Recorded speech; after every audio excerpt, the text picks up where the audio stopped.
Buenos días, tardes, noches. Bien, entonces en este vídeo lo que me propongo es hacer una recopilación de absurdos de la Biblia para dejar claro de una vez por todas cuáles son mis muchos argumentos para decir categóricamente que la Biblia no es la palabra de un ser omnisciente, infalible y perfecto. Bien, lo lógico sería empezar por el Génesis capítulo 1, pero tranquilos, porque no voy a tocar el Génesis capítulo 1. Yo creo que ya fue suficiente con el hecho de que hiciera todo un vídeo dedicado a ese capítulo, volviera otra vez a citar este capítulo. Yo creo que ha quedado totalmente claro cuáles son mis argumentos por los que considero que es imposible interpretar ese capítulo de manera que coincida con lo que ha descubierto la ciencia. ¿De acuerdo? Entonces, dicho esto, el siguiente paso sería los capítulos 2 y 3 del Génesis. Como sabéis, en los capítulos 2 y 3 del Génesis se explica esta historia de Adán y Eva, de cómo Dios crea al hombre y a la mujer, los pone en el jardín del Edén, les dice que no coman la fruta del árbol que está en el centro del jardín del Edén, y ellos desobedecen, entonces Dios les castiga. Bien, aquí hay tres grandes problemas. El problema, cuidado, aquí viene una crítica al sector ateo y agnóstico y bueno, a todos los que critican la Biblia. Creo que muchos se centran en absurdos, bueno, en partes que consideran ridículas, como el hecho de que una serpiente hable, porque hay una serpiente que le habla a Eva y la convence.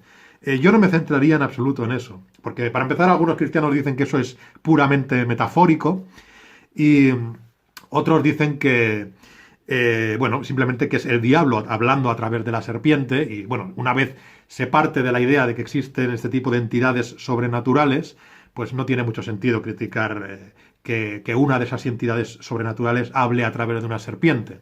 Por eso es mejor, más que este tipo de detalles, es mejor atacar a los que son flagrantemente ilógicos o a los que atentan contra la moral, porque incluso desde un punto de vista metafórico, bueno, si el texto fuera metafórico, la enseñanza moral seguiría siendo bastante perversa. Hay tres aspectos que me gustaría señalar rápidamente de este pasaje de Adán y Eva, y serían, para empezar, el conflicto clásico entre la omnisciencia de Dios, el hecho de que Dios lo sabe todo, y el libre albedrío. Simplemente, de entrada, tengamos en cuenta que Dios, antes de crear al hombre, ya sabe que el hombre va a desobedecerle, antes de crear al propio hombre. Es decir, él sabe que va a colocar al hombre en el jardín del Edén y que le va a decir que no coma esa fruta y que el hombre se va a comer la fruta y que él lo va a castigar. Hay cristianos que dicen que no hay ningún problema en que Dios lo sepa previamente. Yo creo que sí que hay algún problema, porque este escenario implica un universo determinístico, ya que es un universo en el que Dios sabe lo que va a pasar y por lo tanto, lógicamente, lo que va a pasar está predeterminado a pasar. No podría pasar de otra manera, porque si pudiera pasar de otra manera, entonces Dios no sabría el futuro, y todos los cristianos dicen que Dios sabe el futuro, de ahí las profecías, por ejemplo, y bueno, Dios sabe que el hombre va a desobedecerle y lo crea. Y evidentemente en un universo determinístico, el motivo por el que alguien hace algo solo puede ser por la experiencia que ha vivido previamente y por las circunstancias en las que ha vivido, su experiencia, o por su propia esencia genética, por su propia naturaleza.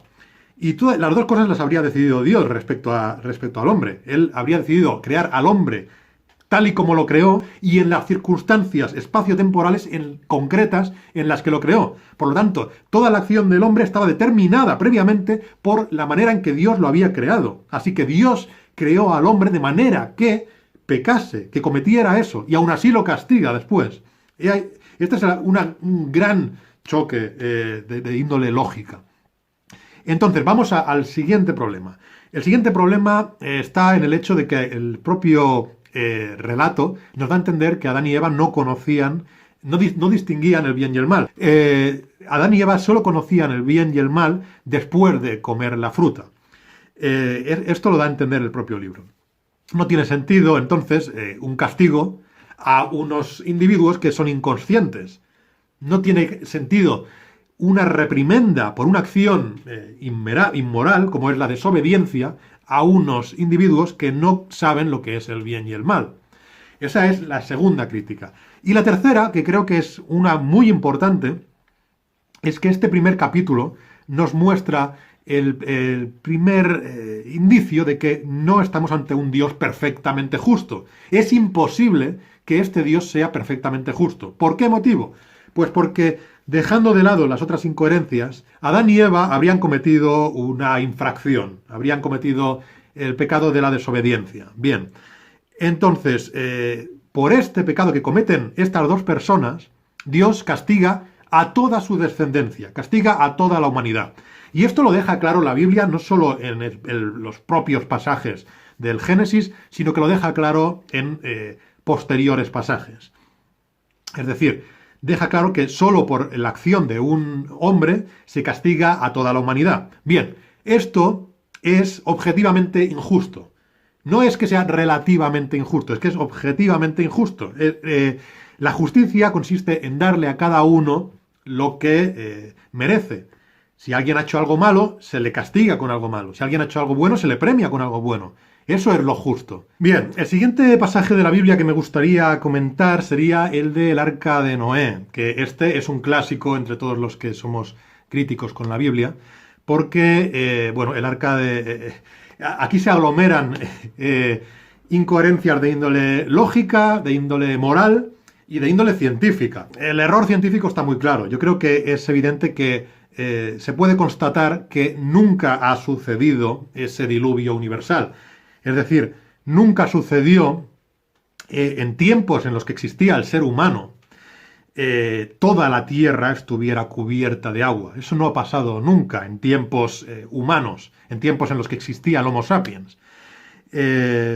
Entonces, evidentemente ha habido cristianos religiosos que han intentado alegar que también es un texto metafórico, que es un cuento simplemente, lo cual no tiene sentido porque en posteriores pasajes de la Biblia, incluido el Antiguo Testamento, incluido momentos en los que habla el propio Jesucristo, se hace referencia a este pasaje del Arca de Noé, igual que se hace de referencia a lo de Adán y Eva. Entonces, toda la Biblia da por hecho que estamos ante un hecho histórico, ante algo que realmente sucedió. Bien, pero sabemos que no sucedió. Entonces, ¿qué pasa? Que hay otro grupo de cristianos que lo que dice es que esto más bien se refiere a una inundación local. No hay una inundación mundial, sino que hay una inundación a lo mejor restringida a la zona del Tigris y el Éufrates. Bueno, pues entonces ya parecería más coherente. No tiene sentido tampoco esta interpretación porque la Biblia deja muy claro en muchos pasajes que es un castigo de Dios a todos los hombres, es decir, que se inunda toda la tierra entera y que se elimina a todos los hombres. Además, deja claro otra cosa que es totalmente ridícula, que es el hecho de que todos los hombres, toda la humanidad, toda la especie humana, somos descendientes de Noé. Todos venimos de él. O sea que, evidentemente, la única familia superviviente fue la familia de Noé. Bien, también es absurdo todo esto de meter a una pareja de cada especie en un arca cuyas dimensiones se describen claramente en la Biblia y no podría ser unas dimensiones mayores que las del Titanic, sin embargo tendría que alojar a millones de especies, o incluso si se dicen que son solo las variedades y se acepta esa especie de microevolución que han terminado aceptando los creacionistas, también seguiría siendo absurdo, porque seguiría siendo una cantidad enorme de especies. No voy a profundizar muchísimo en estos temas científicos y logísticos, porque creo que ya hizo un buen trabajo en ese sentido hace años el brillante youtuber Made Up of Stardust. Así que voy a centrarme en otras cosas. Una de ellas ya la he comentado en otros vídeos, que es el hecho de que Dios diga que se arrepintió de haber creado al hombre, ¿no? Dios se arrepiente de haber creado al hombre y entonces provoca el diluvio universal. No tiene sentido que un ser que lo sabe todo previamente se arrepienta de algo que ha hecho. Aquí algunos han intentado replicarme que Dios no es que se arrepintiera, sino que sintió pesar y que se puede traducir esa parte como sintió pesar por haber creado al hombre, pero el problema sigue estando en que Dios siente pesar por algo que ha hecho Él mismo, No es que sienta pesar por algo que habría hecho el hombre en ejercicio de su libre albedrío. Siente pesar por haber creado él al hombre.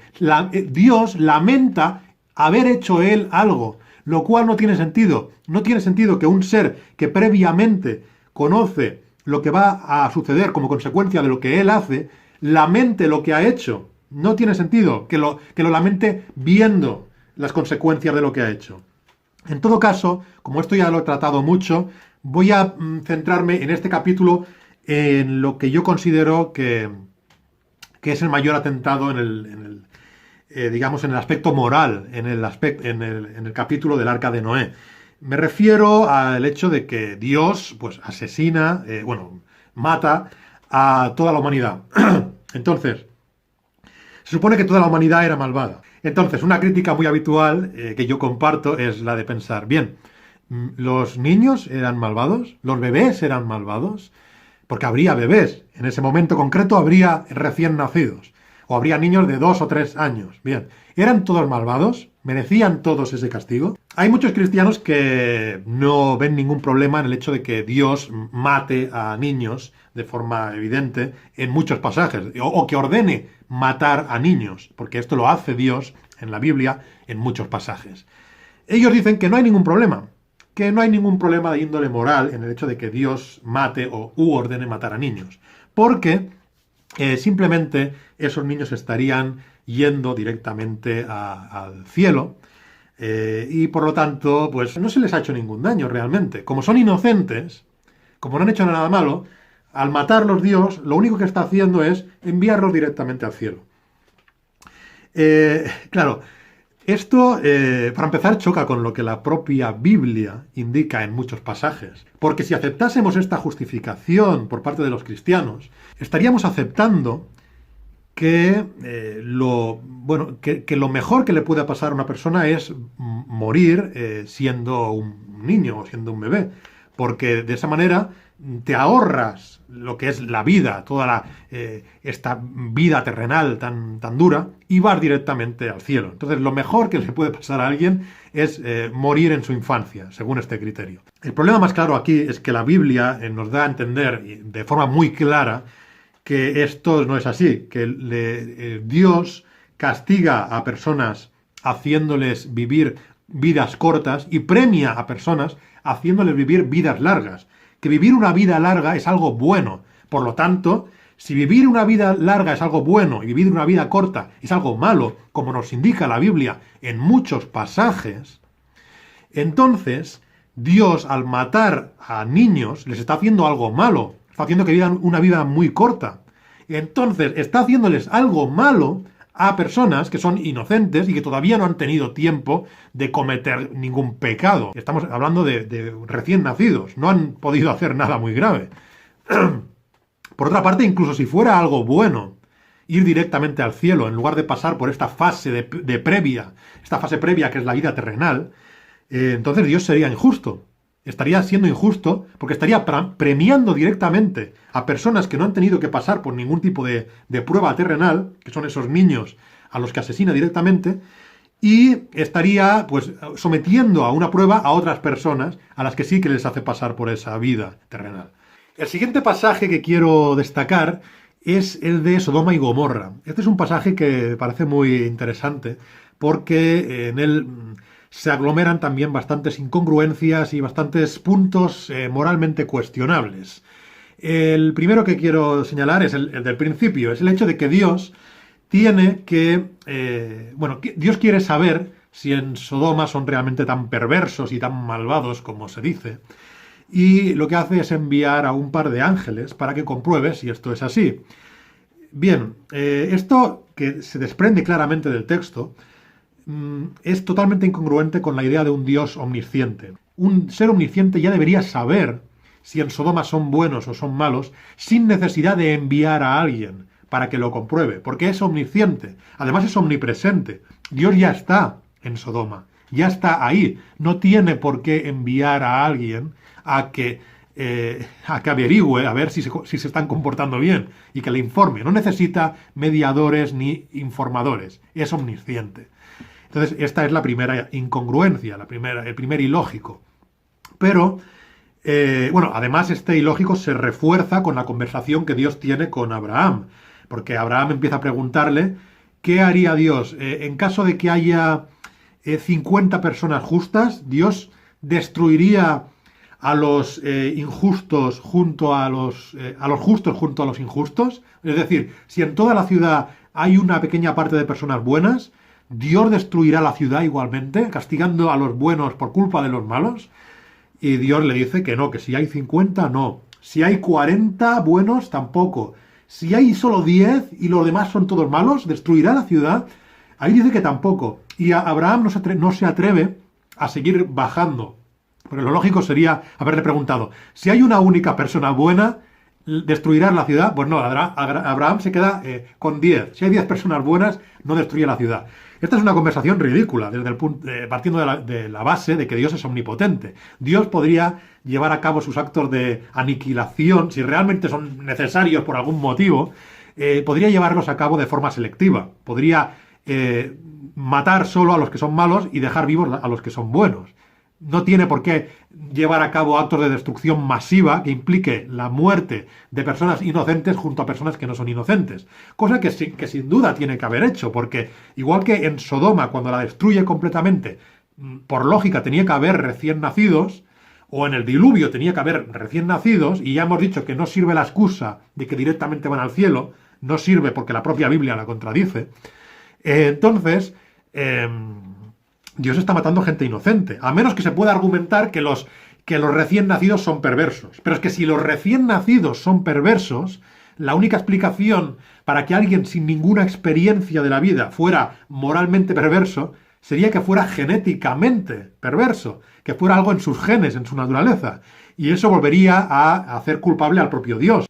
Bien, como he dicho, Dios lo que hace es enviar un par de ángeles a Sodoma, y esos ángeles, cuando visitan, se refugian en casa de la única persona buena que hay en Sodoma, que es Lot. Entonces, estos ángeles se dan cuenta de que Sodoma está muy mal, básicamente porque cuando entran, toda la población de la ciudad de Sodoma, todos los hombres, todos los varones de todas las edades, pues van a intentar violar a esos ángeles. O sea, están tan mal de la cabeza en ese lugar que todos dicen, vamos a ir a violar a estos ángeles que acaban de llegar. Así es como ven esos ángeles que, bueno, que todo el mundo en esa ciudad está mal. Realmente solo son los hombres, porque no dice que las mujeres fueran a hacer nada. O sea, que las mujeres, si la comprobación ha sido esa, entonces las mujeres han sido destruidas gratuitamente. Porque solo los hombres, todos los hombres de todas las edades van a intentar violar a los ángeles. Además, si tampoco, bueno, los niños, no sé, los bebés creo que no fueron a intentar violar a nadie. Los bebés no intentan violar a personas. Y no sé, las abuelitas tampoco. Entonces, bueno, los yernos de Lot parece que tampoco fueron, lo cual contradice, porque hay un pasaje que dice que todos los hombres fueron a intentar violar a los ángeles, pero los yernos de Lot parece que no se enteraron, por lo que dicen en pasajes posteriores. En todo caso, lo que quiero destacar sobre todo es que a quien perdona a Dios es a Lot y a su familia. ¿Y qué familia es esta? Bueno, pues Lot es alguien que cuando todo el pueblo de Sodoma se concentra para intentar violar a los ángeles que están en su casa, lo que hace Lot es ofrecerles, pero por iniciativa propia, ni siquiera se lo habían propuesto, él les ofrece a sus dos hijas. Le dice, no, mira, no violéis a estos ángeles que han venido aquí, y lo que voy a hacer, mira, yo tengo dos hijas que están muy bien, os las doy y podéis hacer lo que queráis con ellas, violadlas, o sea, haced lo que queráis, ¿de acuerdo? Bien, pues esto es esta es la buena persona, la buena persona a la que salva Dios. A ver, este se supone que es un ejemplo moral a seguir. ¿Esta es una buena persona? ¿Alguien que ofrece a sus hijas para que sean violadas? Por otra parte, sus hijas, más adelante, que también son salvadas, sus hijas lo que hacen es emborracharlo a él, a su propio padre, para poder tener sexo con él. Bueno, esta es la familia a la que Dios salva. Curiosamente, a la que no salva de esa familia es a la madre, porque la madre cometió el pecado imperdonable de darse la vuelta, de girarse mientras Dios estaba destruyendo Sodoma, y eso ya es imperdonable y Dios la convierte en sal. Ofrecer a tus propias hijas para que sean violadas o emborrachar a tu padre para tener sexo con él no está tan mal, por lo visto, pero darse la vuelta y mirar cómo Dios está destruyendo una ciudad, eso es intolerable. Bien, ahora vamos a pasar a uno de mis episodios favoritos de la Biblia, y además es uno de los más famosos porque se han hecho películas de dibujos animados, películas con Charlton Heston, y me refiero claramente al Éxodo. En este episodio, bueno, ya sabéis, la idea es que Moisés recibe el llamamiento de Dios a través de una zarza ardiendo para que vaya a liberar, para que libere a al pueblo hebreo, a los judíos, de la esclavitud a la que están sometidos por parte de los egipcios. Voy a decir varias cosas de entrada. Igual que he dicho con el tema de la serpiente en el Génesis capítulo 2 y 3, en este pasaje yo no quiero centrarme en los ridículos que os puedan parecer a lo mejor los milagros que va haciendo Moisés, ¿no? Como separar el mar en dos y este tipo de cosas, porque dada la premisa de que existe un ser omnipotente, pues no supondrían un gran problema estos pasajes. Todo esto lo voy a dejar de lado y me voy a seguir centrando en lo moral y en lo lógico. De entrada, bueno, la cuestión moral. Para empezar, aquí Dios quiere liberar a unos esclavos, a una gente que está siendo esclavizada. Esto no significa que Dios esté en contra de la esclavitud, como debería estarlo un Dios moralmente perfecto. Porque la esclavitud es algo malo, y alguien que defienda la idea de una moral objetiva, y que yo supongo que considerara que dentro de esta moral objetiva se engloba el hecho de que tener a otras personas como propiedad es algo moralmente perverso, algo moralmente malo, la esclavitud es mala, pues esa persona que defiende la moral objetiva y que defiende que este es el Dios que nos provee con una moral objetiva, difícilmente podrá explicar por qué hay pasajes en los que Dios claramente no solo tolera la esclavitud sin decir que tenga nada de malo, sino que además incluso explica que si una persona golpea a su esclavo, le da una paliza, pero no lo llega a matar, no pasa nada por haberle dado una paliza o por haber pegado a tu esclavo, porque es de tu propiedad. Este es el Dios que, por otra parte, le parece terrible que alguien trabaje el sábado, pero al mismo tiempo no condena la esclavitud y le parece bien que alguien golpee a otro ser humano que es de su propiedad. Aún así, bueno, cuando los esclavizados son los judíos, que es su pueblo elegido, lo cual implica un componente pues casi racista por parte de Dios, ese pueblo elegido sí que le molesta que sea esclavizado. Entonces Dios contacta con Moisés para que libere al pueblo judío.